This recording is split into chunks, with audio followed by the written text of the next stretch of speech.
As the new week begins and the afternoon light settles softly over this Monday, many hearts carry a mix of expectation and quiet weight. The weekend's rest has passed, and the familiar rhythm of responsibilities returns.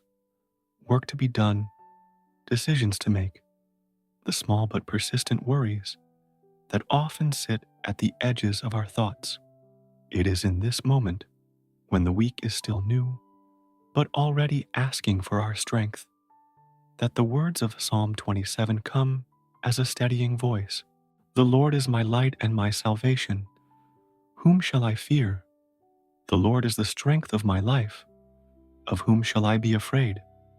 There is something deeply reassuring about beginning the week with these words. They remind us that before we try to summon courage from within ourselves, we are invited to draw it from a greater source, the one who gives light when the path feels unclear, who gives strength when our own is thin. Mondays often carry their own weight. For some, it is the return to demanding work. For others, it is the challenge of facing the same struggles that were left behind on Friday. The psalm meets us right there, not with promises that the week will be easy, but with the reminder that we do not face it alone. Light is one of the simplest yet most powerful images we know. It does not remove the night, but it breaks its hold, guiding each step. To call God our light is to remember that we are not left to stumble forward on our own understanding. Even when the way ahead is uncertain, there is a presence that goes before us, revealing enough for the next step. And that is often all we truly need. The words also say, "The Lord is the strength of my life." We often begin a new week telling ourselves we must be stronger, more determined, more prepared. Yet there is quiet relief in remembering that our strength is not meant to come only from within. We draw it from the one who does not grow weary. His strength is not exhausted by our needs. It is steady and sufficient for whatever this week may hold. As you listen to this prayer today, allow yourself to pause, breathe slowly, and let the noise of your own thoughts settle for a moment. The rush of Monday's demands will wait. Picture the light of God falling gently over the path ahead, enough to show you that you are not alone. Picture His strength as a calm, steady presence, standing with you as you face both the small tasks and the greater challenges that this week may bring. This is the beginning of our prayer for today. Not to rush into the week with anxiety, but to start with the quiet confidence that the same God who has carried you through past days is with you now, as your light and your strength. The psalm continues with words that speak to the heart that knows conflict and uncertainty. When the wicked, even mine enemies, and my foes, came upon me to eat up my flesh, they stumbled and fell. Though an host should encamp against me, my heart shall not fear. Though war should rise against me, in this will I be confident. We may not face literal armies or enemies surrounding us, but we all know what it is like to feel as though life itself sometimes presses in against us. For some, it comes in the form of financial strain that never seems to loosen its grip.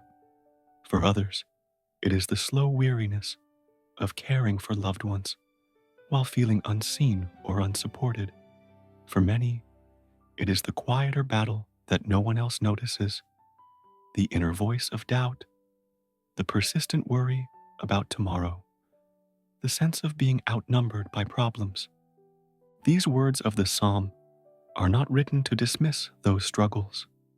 They acknowledge the reality of feeling surrounded, yet they also offer a different perspective. That confidence does not come from denying the existence of hardships, but from knowing that even in the midst of them, we are not abandoned. It is worth noticing how the psalmist speaks. My heart shall not fear, in this will I be confident. The language does not promise a trouble-free path, but it speaks of a heart that has learned to rest in something more secure than circumstances. Courage in the biblical sense is not the absence of fear. It is the decision to trust God's presence more than the power of the threat.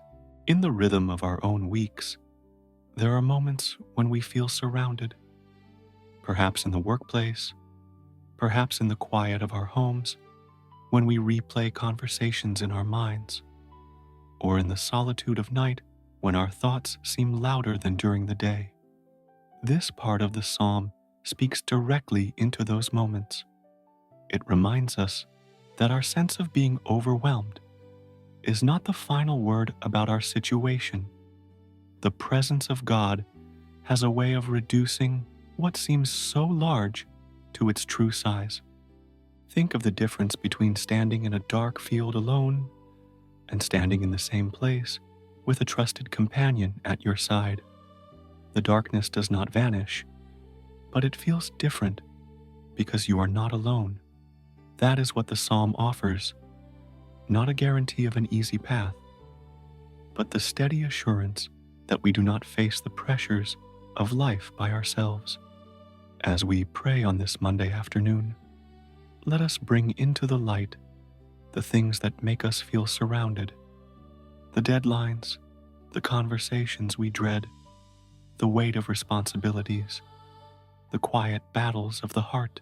We do not need to hide them or pretend they are small. We can place them in the hands of the one who has promised to be our light and our strength. In that trust, our hearts can begin to settle, even while the challenges remain. Let this part of the psalm become more than ancient poetry. Let it become a present comfort. As you hear these words, remember that the same God who gave courage to the psalmist still walks beside you today. You are not as defenseless as your fears may suggest. The Lord who has kept you until now is not absent from what you face this week. In a world that constantly demands more from us, more productivity, more answers, more effort, these words come like a breath of fresh air. The psalmist does not ask for wealth or success, or even for all troubles to disappear. His deepest desire is for something simpler and more profound: to live in the nearness of God, to keep his eyes on the one who is unchanging while everything else shifts. For many of us, Mondays begin with lists, tasks to finish, problems to solve, plans to set in motion. Our hearts often rush ahead of us, already caught up in the week's demands. But here the psalm invites us to slow down for a moment and ask ourselves what we truly need most. More than another strategy or a perfect schedule, we need a place of quiet for the soul, a sense of being held and guided. The phrase, "to dwell in the house of the Lord," is not about a physical building alone. It is about living with a constant awareness of God's presence, carrying it with us into the ordinary places of our lives, into the commute, the conversations, the decisions. It is a way of saying that we are never far from the one who watches over us. To behold the beauty of the Lord is to keep our attention on what is steady and good, rather than being consumed by the noise of circumstances. There is a kind of strength that comes from remembering who God is: faithful, patient, merciful, and letting that memory steady the heart. Think of the way a busy mind begins to settle when it finds something beautiful to focus on: a quiet sunrise, the sound of water flowing, a loved one's calm voice.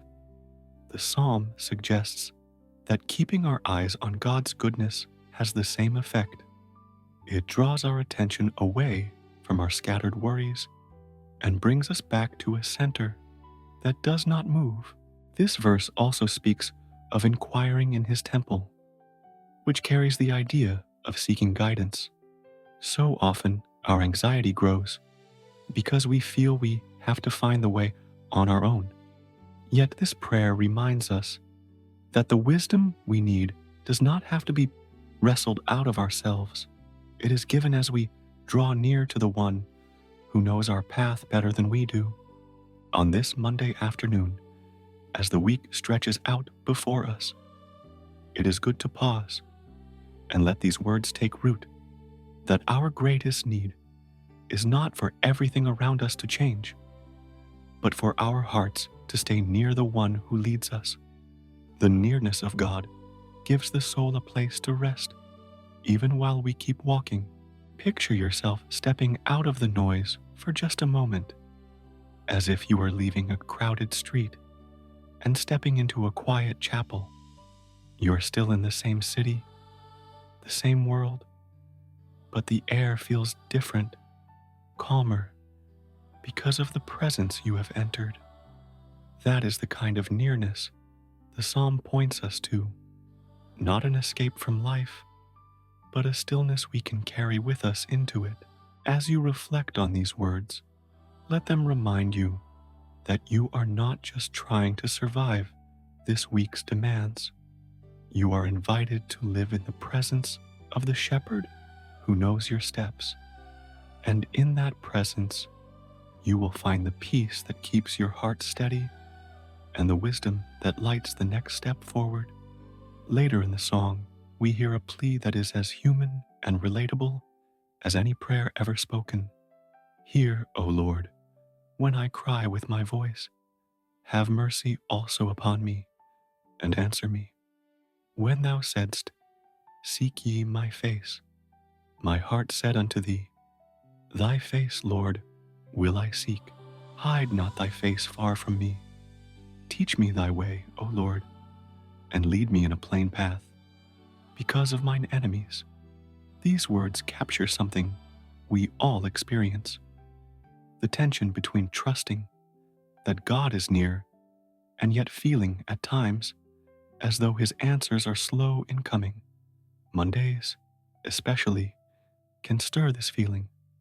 We enter the week with prayers for guidance, for help in our work, for peace in our homes, for wisdom in our decisions. And sometimes it seems that the answers we long for do not appear as quickly as the needs themselves. The psalmist shows us that faith does not mean we never cry out in frustration or longing. It means we bring that cry to God rather than letting it harden into bitterness.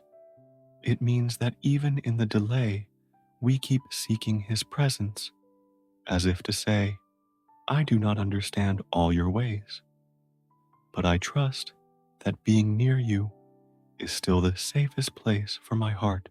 Waiting is one of the quietest struggles we face. We often feel strong when we can act, but to wait, to trust that the timing of help will come at the right moment, can feel like walking through fog. Yet the psalm shows us that such waiting is not empty. It is a time when the heart learns to lean more fully on the faithfulness of God, rather than on quick solutions. Think of a seed planted in the soil. For many days it lies unseen beneath the earth.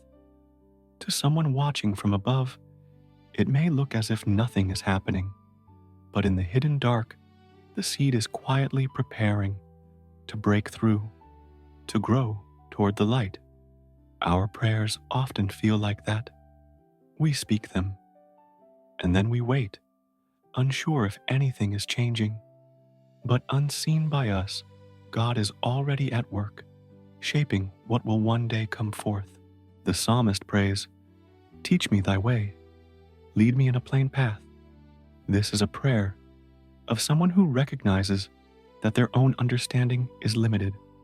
It is not a demand for instant rescue, but a request for guidance, step by step. That is the kind of prayer that steadies us in a week when the road ahead feels uncertain. We do not need to see the whole path. We need enough light for the next step and the trust to keep moving. Perhaps today you are carrying a question that has lingered for a long time or a burden that has not yet been lifted. Let this prayer give you permission to be honest with God about it. You do not have to come to Him with perfect composure.